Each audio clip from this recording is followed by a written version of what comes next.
Welcome to the Invisible India podcast. I'm Jessica. And I'm Abhishek. We are a cross-cultural couple doing life in India, exploring the lesser-known mysteries of Indian culture, Interviewing fascinating figures who have chartered new territories, and sharing life as we raise our multicultural family amongst the complexities of modern Indian life. So we wanted to share a bit about our trip to Udaipur. Udaipur is in Rajasthan, the state of Rajasthan in India. Was rated the number one city, like the number one quality of life City in India. At one point, and also like recently it was named like number 3 to visit in Asia. And we didn't really take that much into consideration when we were going. We had a friend there, and it was also close by Pushkar, which we were visiting around Christmas, actually. We decided that we were just going to go there because it was close and we knew someone and we thought we'd check it out. And overall, our expectations were way, way exceeded. Right? Yeah. It definitely surpassed our super expectation. It was amazing. So we stayed in the old city, which is basically a world different from where most tourists stay anyway. But it's a world of difference between the rest of Udaipur and the old city. It's kind of like where normal people live and then where all the old Havelis are and places that have been turned into hotels and charming little coffee shops and restaurants and all that. But actually all of Udaipur was quite nice, pretty clean, really clean actually. And we kept saying over and over again, this is like what the rest of India could be like. You know, India is kind of its own thing. When we go to Thailand or other places in Asia, it's like, you know, it's like India can't really ever be like this just because the infrastructure and the whole mentality is different. But this felt like this is what the rest of India could become. The cleanliness, the way people respect and invite tourism, and they've retained their culture in so many ways and they celebrate it, but yet they also have other industries besides just tourism. So that was really interesting to see. How have they done that? I don't know. Is it because of the king, the Raja that still lives there? Basically, Udaipur was founded by Maharaj Uday Singh back in who knows when, 1500s or something. Don't remember exactly the history. You can Google it.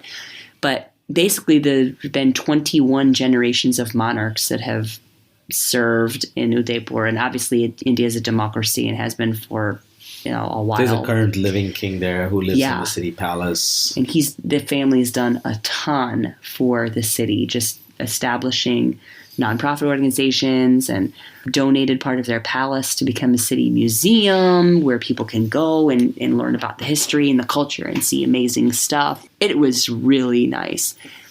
We stayed in the old city at a place called Nukkad Guest House, and that was really nice. A lot of the buildings are 4 or 5 story, and most of them don't have elevators. They're quite old. Yeah. So they were actually only 1 or 2 stories, and then they added more stories so that they can turn them into hotels. Yeah, hotels. And so most of the places are rooftop restaurant and floor. The ground floor is also a restaurant, and then the top floor is a restaurant. Or a shop on the bottom floor, and then the top is a restaurant. So it's kind of irritating to, if you're a person like us where we take forever to find a restaurant because we have to go, we have to see the menu, we have to ask questions, and then we decide if we're going to sit down, then it's going to be a pain in the butt. But we did find a couple of really nice places that we would climb up 4 stories for no matter what, like Gilles, which is in all of the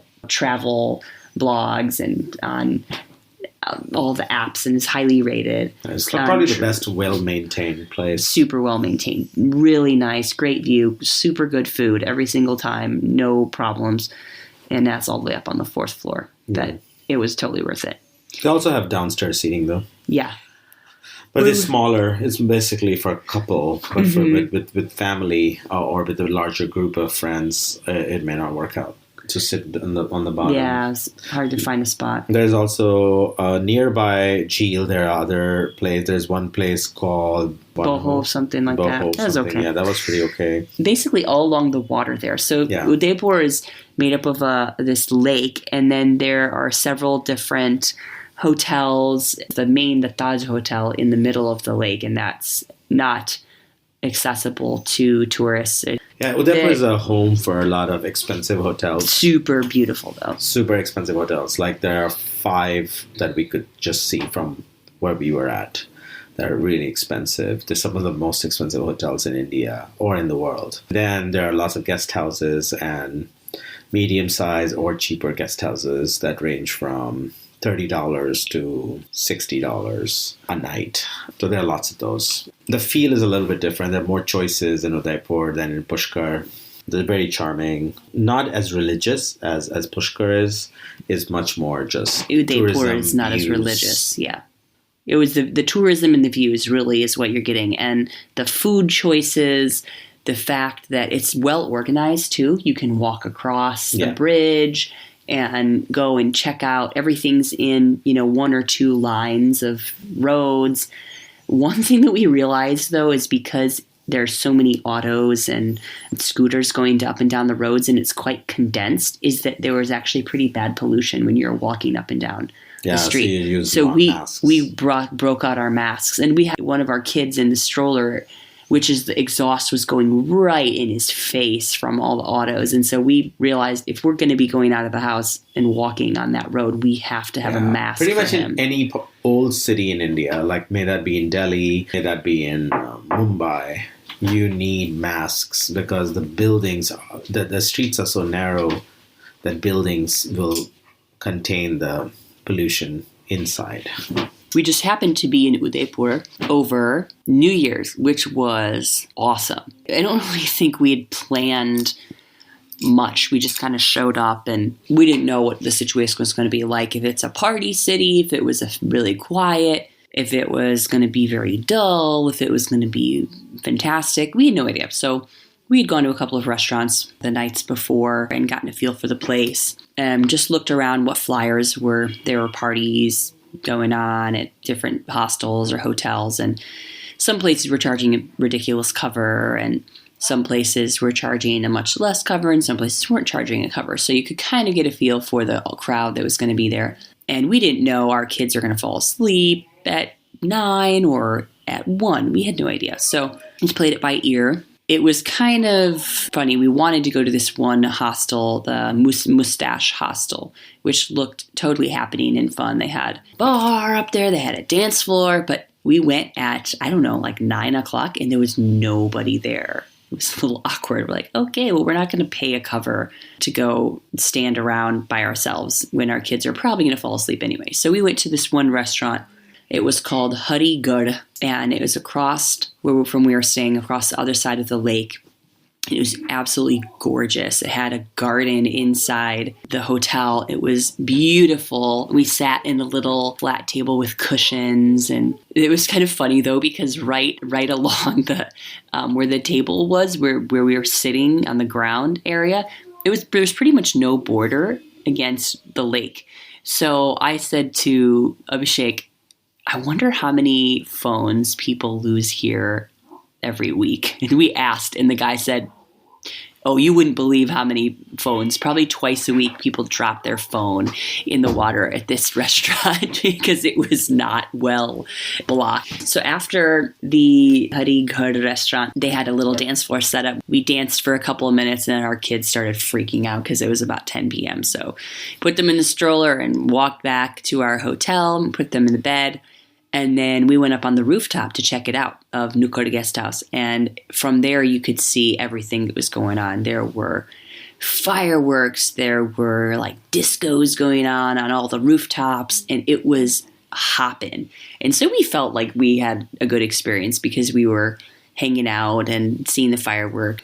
And we had a great dinner that night. So it was worth it. It felt really nice. The other thing that was really cool about Nukkad Guest House and about a lot of the guest houses is that many of them offered morning yoga or different kind of classes. Our guest house offered cooking classes too, which you had to pay for, but it was cute just to see how people kind of invited you into their family life, and all the members of the family were participating and running the hotel or Nukkad Guest House. The grandma runs a little shop that in a room that's about, 6 feet by 10 feet in the front of the guest house.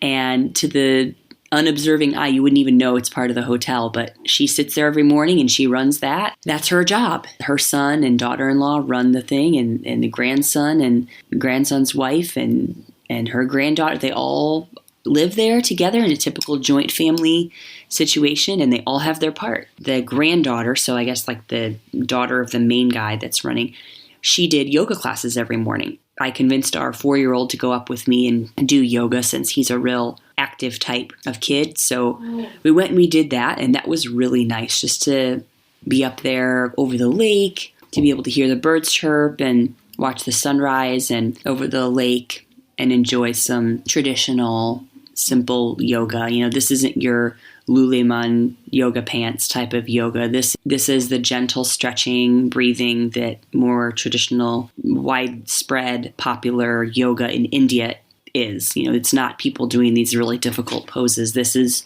the stretching your neck and stretching your fingers and gently stretching your back and your legs and your toes, even just relaxing your mind, being kind to your body. So that's really what was a very charming aspect that I really enjoyed. Other than that, in Udaipur, we got out and saw a few things. Abhishek really wanted to have thali, Rajasthani thali.